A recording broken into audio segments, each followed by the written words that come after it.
नमस्कार, आदाब, सत श्री अकाल। आप सभी का स्वागत है सफलता क्लास के इस यूट्यूब प्लेटफॉर्म पर।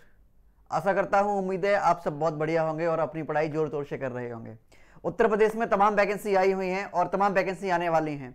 और उत्तर प्रदेश की दृष्टि से, उत्तर प्रदेश जीके की दृष्टि से, उत्तर प्रदेश सामान्य ज्ञान की दृष्टि से जो महत्वपूर्ण चीजें क्या होनी चाहिए, आज से हम ये सीरीज स्टार्ट कर रहे हैं। और इस सीरीज की कड़ी में आज का हमारा जो टॉपिक है वो है उत्तर प्रदेश के प्रमुख नगर जो प्रमुख नदियों के किनारे पर बसे हुए हैं। यानी उत्तर प्रदेश के प्रमुख नदियों के किनारे पर बसे हुए शहर जो कि उत्तर प्रदेश जीके का पार्ट है। आज से हम जीके शुरू कर रहे हैं, उत्तर प्रदेश सामान्य अध्ययन यानी उत्तर प्रदेश स्पेशल जीके आज से हम शुरू कर रहे हैं। और उसकी पहली कड़ी हम शुरू कर रहे हैं नदियों के किनारे हुए उत्तर प्रदेश के प्रमुख शहर या नदियों के किनारे बसे हुए उत्तर प्रदेश के प्रमुख शहर।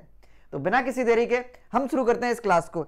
एक गुजारिश और है आप सभी से, अगर ये वीडियो आपको पसंद आए, अच्छी लगे, आपको इन्फॉर्मेटिव लगे, आपके लिए महत्वपूर्ण हो, तो इस वीडियो को जितना शेयर कर सकते हैं उतना शेयर जरूर करना और लाइक तो जरूर करना इस वीडियो को। चैनल को सब्सक्राइब नहीं किया तो वो भी कर लेना, जिससे कि तमाम आगे आने वाली चीजें आप तक भलीभांति पहुंचती रहे। बेल आइकन जरूर दबा लेना जिससे कि आपको नोटिफिकेशन मिलता रहे आगे आने वाली वीडियो का।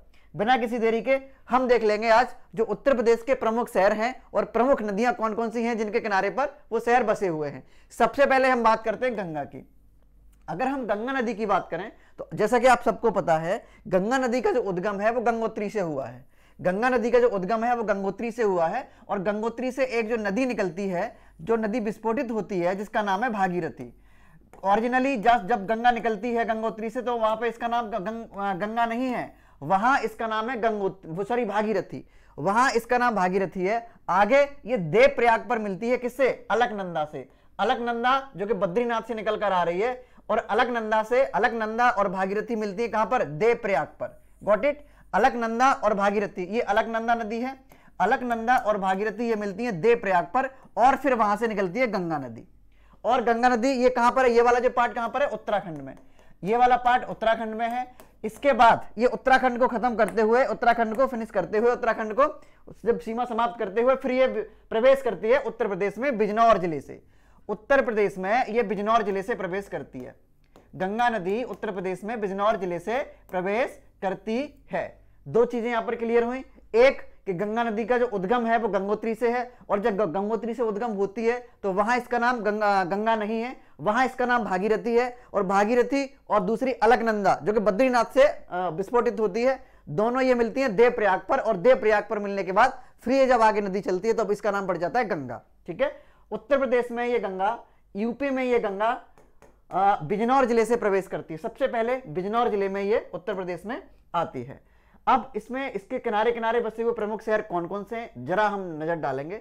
गढ़मुक्तेश्वर, कछला घाट जो कि शोरो कासगंज, कछला घाट कासगंज, ठीक है, कासगंज, फतेहगढ़, बिल्लौर, बिठूर, कानपुर, उन्नाव, डलमऊ, श्रृंगबेरपुर, प्रयागराज यानी इलाहाबाद, सिरसा, वाराणसी, गाजीपुर और शेरपुर।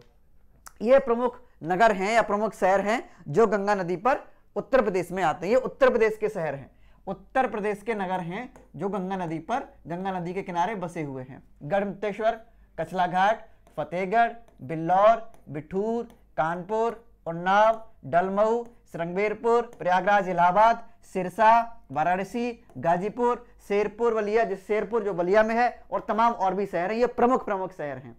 अब देखो गंगा नदी की बात आई गई है तो हम थोड़ी चर्चा गंगा के बारे में और जरूर करेंगे। ठीक है? अगर हम गंगा की नदी की बात करें तो गंगा नदी की जो कुल लंबाई है, गंगा नदी की जो कुल लंबाई है वो है आपकी कुल, जहां से उद्गम होती है और जहां तक ये खत्म होती है वो है आपकी, एक मिनट में ना इसका चेंज करता हूं, कलर चेंज करता हूं। ब्लैक ब्लैक ब्लैक, ज्यादा ब्लैक हो गया है ना, थोड़ा कलर डिफरेंट होना चाहिए तभी आनंद आएगा। अगर हम गंगा नदी की बात करें तो गंगा नदी की जो कुल लंबाई है वो है आपकी 2507 किलोमीटर की, 2507 किलोमीटर की। और ये जो लंबाई है ये भारत और बांग्लादेश दोनों को मिलाकर है, यानी कुल लंबाई भारत और बांग्लादेश, क्योंकि ये बांग्लादेश में भी जाती है गंगा नदी, और भारत और बांग्लादेश दोनों को मिलाकर इसकी लंबाई हो जाती है कुल 2507 किलोमीटर। ठीक है? इसकी कुल लंबाई 2507 कहीं कि 2510 भी लिखा मिलेगा। आप अपवाद इतना समझे इसलिए ना 2510 ही लिख देता हूं, क्योंकि 2510 ज्यादा जगह लिखा मिलेगा, 2507 कम ही जगह लिखा मिलेगा। अगर हम सिर्फ भारत की बात करें तो भारत में जो इसकी लंबाई है वो मात्र भारत में 2071 किलोमीटर। ठीक है, भारत में जो गंगा जो बहती है वो 2071 किलोमीटर के एरिया में इसकी लंबाई है, बहती है ये। ठीक है, 2071 किलोमीटर की। जब हम बात करते हैं, आप सबको पता है कि ये उत्तराखंड से विस्फोटित होके और उत्तर प्रदेश से बहते हुए फिर कहाँ जाती है, पश्चिम बंगाल में प्रवेश करती है। किसमें प्रवेश करती है, पश्चिम बंगाल में। और पश्चिम बंगाल में एक शहर है जिसका नाम है मुर्शिदाबाद। मुर्शिदाबाद। और मुर्शिदाबाद के बाद इसमें इसके दो पार्ट हो जाते हैं। ठीक है, मुर्शिदाबाद के बाद इसके दो पार्ट हो जाते हैं। थोड़ी नॉलेज आपको होनी चाहिए। ये गंगा नदी है, ये मुर्शिदाबाद, और मुर्शिदाबाद के बाद दो पार्ट इसके हो जाते हैं। एक का नाम है भागीरथी। ठीक है, एक का नाम भागीरथी पड़ा है, एक पार्ट का नाम भागीरथी है। और जो दूसरी नदी है, इसी की दूसरी, मतलब इसी के जो दो पार्ट हुए हैं, एक का नाम भागीरथी और एक का नाम पद्मा। पद्मा ऊपर लिख देता हूं मैं, क्योंकि ये सीधा बांग्लादेश में चली जाती है, पद्मा। ठीक है, एक पद्मा, दूसरी आपकी भागीरथी। ठीक है, भागीरथी एक तो वही थी जहां से ये उद्गम हुआ था इसका, वहां भी इसका नाम भागीरथी था, है ना। जहां इसका उद्गम हुआ था वहां भी इसका नाम भागीरथी ही था। और बांग्लादेश में, सॉरी, पश्चिम बंगाल में जाने के बाद फिर दो पार्ट में, मुर्शिदाबाद शहर से दो पार्ट में ये विभाजित हो जाती है। एक का नाम पद्मा है, जो कि फिर ये बांग्लादेश से होती हुई और सीधे गिरती है समुद्र में जाकर, सागर में जाके मिल जाती है ना। और ये जो दूसरा जो पार्ट है इसका, जो दूसरा भाग है, दूसरी जो इसकी जो विभाजन है, भागीरथी जो बन जाती है, वो भी अल्टीमेटली ये पश्चिम बंगाल वाला एरिया में पूरे में बहती है और पश्चिम बंगाल वाले एरिया से फिर जाके सागर में गिरती है ये। ठीक है, अब देखो ये जो भागीरथी है, आगे जाके इसका भी नाम बदल जाता है। आगे एक शहर है हुगली। अब हुगली नदी, हुगली शहर तक ये इसका जो नाम है वो भागीरथी रहता है, और हुगली शहर के बाद फिर इसका नाम हुगली नदी पड़ जाता है। ठीक है, हुगली यानी मुर्शिदाबाद से हुगली तक इसका नाम भागीरथी है। और हुगली नदी, हुगली शहर के बाद, जो कि हुगली नदी बार बार दिमाग में इसलिए आ रहा है, बार बार मेरे मुंह से इसीलिए हुगली निकल रहा है, क्योंकि हुगली शहर कम सुना है, हुगली नदी जो कि हावड़ा ब्रिज इसी पर पड़ता है। तो इसका जो ये पश्चिम बंगाल में मुर्शिदाबाद में जाके गंगा दो भागों में विभाजित हो जाती है। एक पद्मा नाम हो जाता है, दूसरा नाम भागीरथी, और भागीरथी आगे हुगली शहर में जाके नाम बदल जाता है इसका और हो जाता है इसका हुगली नाम। अब जब आगे जाके ये हुगली जो नदी है वो जाके सीधे सागर में गिर जाती है। ठीक है, आगे फिर ये डेल्टा वगैरह भी बनता है, पद्मा, वो सब जब हम किसी नदी वाली क्लास में पढ़ेंगे, जब हम डिटेल यानी विस्तार से चर्चा करेंगे तब करेंगे। अभी सिर्फ हम उत्तर प्रदेश के संदर्भ में देख रहे हैं। ये कुछ गंगा के बारे में कुछ जरूरी जानकारी है, कुछ इंटरेस्टिंग फैक्ट जो आपको पता होनी चाहिए, वो सारी चीजें मैंने इसमें आपको बताने की कोशिश करी है। अगर हम उत्तर प्रदेश की बात करें तो उत्तर प्रदेश में गंगा बिजनौर जिले से प्रवेश करती है, और उत्तर प्रदेश में गंगा नदी के किनारे बसे हुए प्रमुख शहर जो कि गढ़मुक्तेश्वर, कचलाघाट, फतेहगढ़, बिल्लौर, बिट्ठूर, कानपुर, उन्नाव, डलमऊ, श्रृंगवीरपुर, प्रयागराज, सिरसा, वाराणसी, गाजीपुर और शेरपुर, ये इसका मैप है पूरे उत्तर प्रदेश का। अगर आप देखना चाहते हैं, स्क्रीनशॉट लेना चाहते हैं तो स्क्रीनशॉट ले लीजिए। मैं एक सेकंड के लिए थोड़ा हट जाता हूं, आपको अगर स्क्रीनशॉट चाहिए होगा तो आप स्क्रीनशॉट ले लीजिएगा इसका। ओके, चलिए, आई होप कि समझ में आया होगा। अब हम बात करते हैं दूसरी नदी की, जो कि है हमारी यमुना। अगर हम यमुना की बात करें तो जैसे गंगा का जो उद्गम है वो गंगोत्री से है। ठीक है, ये गंगा का उद्गम गंगोत्री से है। सेम उसी तरह हम देखते हैं कि जो यमुना नदी है, यमुना नदी का भी उद्गम उत्तराखंड के यमुनोत्री से है। ये यमुना नदी है, ये आपकी ये गंगोत्री से गंगा नदी निकल रही है, जो कि देवप्रयाग पर अलकनंदा से मिलती है। अलकनंदा कहां से निकलती है, बद्रीनाथ से निकलती है, और देवप्रयाग पर ये दोनों मिल जाती हैं, भागीरथी और अलकनंदा, और आगे बन जाती है फिर गंगा। ठीक है, आगे फिर ये गंगा बन जाती है। वही आपकी जो यमुनोत्री है यानी यमुना नदी है, वो यमुनोत्री यानी यमुना नदी के रूप में ही निकली है, उसका पूरा पहले कोई नाम नहीं है, सीधे जहां से निकली है वहीं से इसका नाम यमुनोत्री ही है। अब इसके बारे में थोड़ा हम देख लेते हैं, इसके बारे में थोड़ा समझ लेते हैं कि उत्तर प्रदेश में आके ये किन किन शहरों में बहती है, कौन कौन से शहर हैं जो इसके किनारे पर बसे हुए हैं। अगर हम उत्तर प्रदेश में बात करें तो उत्तर प्रदेश में देखो, उत्तर प्रदेश में ये पहले तो आती है उत्तराखंड से, ये ऊपर मान लीजिए उत्तराखंड वाला पार्ट है। उत्तराखंड के फिर उत्तराखंड के बाद फिर कहां आती है, फिर ये दिल्ली में आती है, और दिल्ली से फिर ये उत्तर प्रदेश में प्रवेश करती है नोएडा से। आप सभी को इसके बारे में तो वाकिफ होंगे, आप सभी इसके बारे में, नोएडा से ये उत्तर प्रदेश में प्रवेश करती है। उसके बाद फिर ये मथुरा में आती है, मथुरा के बाद फिर आगरा, आगरा के बाद फिर ये सीधे जाती है इलाहाबाद। बीच में छोटे मोटे शहर और पड़ते हैं जिन्हें हम ज्यादा कंसीडर नहीं करते हैं क्योंकि छोटे छोटे शहर हैं। फिर इलाहाबाद यानी प्रयागराज, इलाहाबाद यानी प्रयागराज में जाके फिर किससे मिल जाती है, ये आपकी गंगा नदी है। ये जो आपको दिख रही है ना, ये ब्लू नीली नीली, ये गंगा नदी है, ये गंगा है। ठीक है, और ये गंगा नदी से मिल जाती है प्रयागराज से, यानी इलाहाबाद में जाकर ये प्रयागराज से मिल जाती है, यानी प्रयागराज में ये दोनों नदियां मिल जाती हैं, या गंगा और यमुना। अब हम देखते हैं कि यमुना नदी के किनारे प्रमुख बसे हुए शहर कौन से हैं जो उत्तर प्रदेश के हैं। इटावा, हमीरपुर, कौशाम्बी, प्रयागराज जो कि इलाहाबाद जो कि अंतिम है, बागपत, वृंदावन, मथुरा, आगरा और बटेश्वर। ठीक है, ये प्रमुख शहर हैं जो यमुना नदी के किनारे बसे हुए हैं उत्तर प्रदेश के। ये उत्तर प्रदेश के प्रमुख शहर हैं जो यमुना नदी के किनारे बसे हुए हैं। बागपत, वृंदावन, मथुरा, आगरा, बटेश्वर, ये तो कुछ प्रमुख शहर हैं ही हैं। जैसे वृंदावन की बात करें, बहुत मुद्दा चलता भी रहता है। वृंदावन पर जाकर ये जो यमुना है बहुत ज्यादा प्रदूषित हो चुकी है, इसलिए इसका बहुत मुद्दा चलता भी रहता है ना। खैर, आइए हम अपनी चीजों पर आते हैं। मथुरा, ये बटेश्वर, ये कुछ प्रमुख शहर हैं। पिछले की भांति अगर आप इसका स्क्रीनशॉट लेना चाहते हैं तो आप स्क्रीनशॉट ले लीजिए, मैं हट जाता हूं। ये आपके जो सभी एग्जाम, उत्तर प्रदेश के जितने भी एग्जाम है, चाहे वो यूपी पीसीएस हो, चाहे आपका यूपी आरओ हो, आरओ और एआरओ वाला एग्जाम होता है वो हो, या आपके वनडे जितने भी वनडे एग्जाम हैं, उन सभी में ये चीजें आ सकती हैं, आने वाली ही चीजें हैं। ठीक है, आगे अगर हम आगे बात करें, अगली नदी जो कि गोमती नदी है। गोमती नदी की अगर हम बात करें तो गोमती नदी पीलीभीत से निकलती है। गोमती नदी का जो उद्गम है वो पीलीभीत है। पीलीभीत से गोमती नदी निकलती है। पीलीभीत में एक दलदली क्षेत्र है और वहां से ये नदी निकलती है। और इस नदी के किनारे हुए जो प्रमुख बसे हुए शहर है वो है शाहजहांपुर, ठीक है, लखनऊ, जौनपुर, सुल्तानपुर और सीतापुर। ये आपके गोमती नदी के किनारे बसे हुए कुछ प्रमुख शहर हैं। ठीक है, जैसे लखनऊ में आप बहुत ज्यादा प्रसिद्ध है Gomti river front, Gomti river front. ठीक है, तो अगर आपको ध्यान ना रहे कि लखनऊ कौन से नदी के किनारे बसा हुआ है तो आप बहुत ज्यादा दिमाग में चलाना, आप बस एक चीज याद कर लेना जो हमेशा चर्चा में रहता है, गोमती रिवर फ्रंट।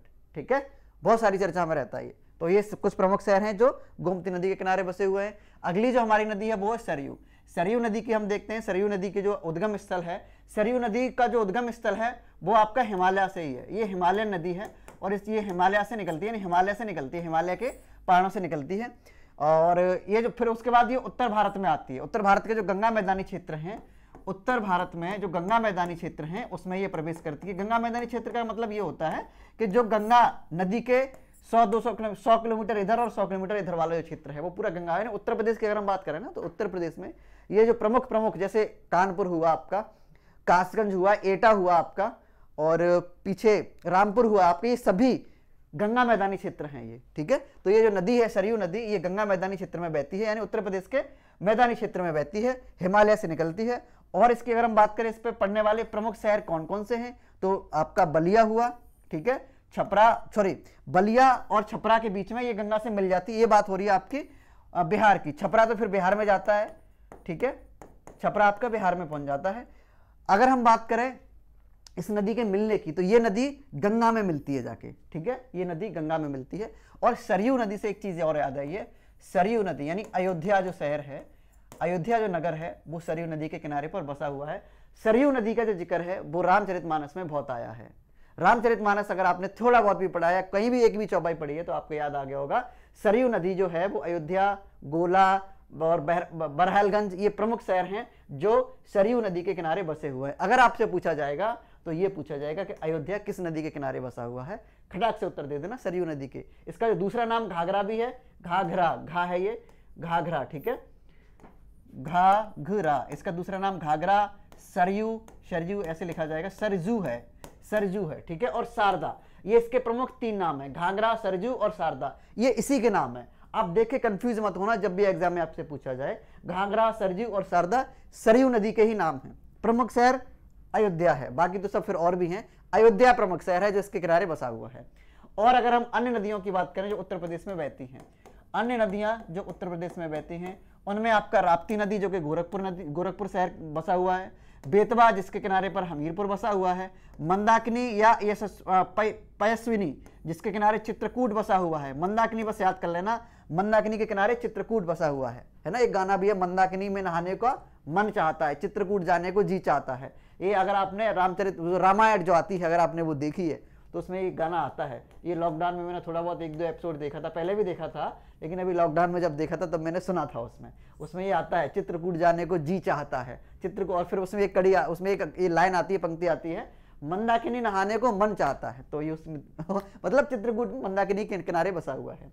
रामगंगा मुरादाबाद, सई प्रतापगढ़, सोन नदी के किनारे सोनभद्र और हिंडन नदी के किनारे गाजियाबाद, जो कि गाजियाबाद को उत्तर प्रदेश का मिनी दिल्ली भी कहा जाता है। गाजियाबाद को उत्तर प्रदेश का मिनी दिल्ली भी कहा जाता है और ये गाजियाबाद हिंडन नदी के किनारे बसा हुआ है। गाजियाबाद की सीमा दिल्ली से लगती है। ठीक है, तो ये उत्तर प्रदेश के कुछ प्रमुख शहर अन्य हैं और अन्य नदियां हैं जिनके किनारे शहर बसे हुए हैं। ठीक है, तो ये आपके लिए एक इंफॉर्मेटिव वीडियो है। आपके जो जितने भी वनडे एग्जाम है उत्तर प्रदेश के और सभी से संबंधित आपको कहीं ना कहीं थोड़ा बहुत तो फायदा करेगी। एक दो प्रश्न जरूर इससे टपक जाएगा, इसलिए आप इसे अच्छे से पढ़ना, कंसिडर होकर पढ़ना। जितनी भी चीजें मैंने कराई एक बार फिर से रिवाइज करा देता हूँ। ये जो गंगा नदी है उसका पूरा सिस्टम है, कौन कौन से उत्तर प्रदेश के शहर हैं जो गंगा किनारे बसे हुए हैं। गंगा के बारे में थोड़े बहुत फैक्ट हैं जो आपको लिख लेने चाहिए, आपको नोट कर लेने चाहिए। ये उसका उद्गम का मैप है, आप इसे खुद भी बना सकते हैं मैप, जिससे आपको याद रहेगा। ये यमुना नदी के बारे में कि कौन कौन से शहर यमुना नदी के किनारे हैं। ये गोमती नदी के बारे में कौन कौन से शहर गोमती नदी के किनारे हैं। ये सरयू नदी के बारे में कौन कौन से शहर सरयू और ये अन्य नदियां हैं। इधर आपकी ये नदियां हैं जो रेड रेड दिख रही हैं, ये लाल जो दिख रही हैं वो नदियां हैं और इधर ये शहर हैं। ठीक है, ये नदियां और ये शहर। ठीक, तो ये प्रमुख आपकी नदियां और शहर हुए। अब मिलेंगे अगली किसी वीडियो में एक नए टॉपिक के साथ, एक नई चीज के साथ, एक नई फैक्ट के साथ, जो 10 से 15 मिनट में आपकी ईपीजीके को खत्म करने वाला एक टॉपिक होगा। तो ये वीडियो अगर आपको पसंद आई हो तो आपसे एक ही गुजारिश है कि इस वीडियो को, इस सेशन को लाइक और शेयर जरूर करना, जितना हो सके उतना शेयर करना और लाइक भी करना। ठीक है, चैनल को सब्सक्राइब नहीं किया तो वो भी करना और सफलता ऐप जरूर डाउनलोड करना। सफलता ऐप अगर डाउनलोड करेंगे तो बहुत सारी चीजें आपको वहां पे फ्री ऑफ कॉस्ट अवेलेबल कराई जाएंगी। बहुत सारी चीजें आपको मिलेंगी जो कि आपके लिए, आपके एग्जाम के लिए बहुत इंपॉर्टेंट है, क्योंकि हमारा मकसद है, हमारा मोटो है, साथ रहेंगे आपके सक्सेस तक। इस सेशन को यहीं रखेंगे, मुलाकात करेंगे फिर एक नई वीडियो में नई टॉपिक के साथ। तब तक के लिए धन्यवाद।